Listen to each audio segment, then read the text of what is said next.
put the glass back out, straight pipe. I'm going to rev it up, but my phone's going to probably attenuate the noise. But it's actually pretty deep and loud.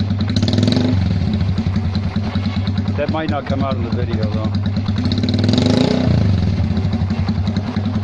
Anyways, you can see it's like a mini glass back. With the baffle installed, it's like 10 times quieter. It's actually really quiet.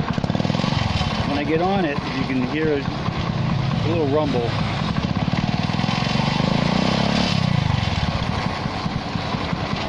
But it's a lot quieter than with the baffle out, of course.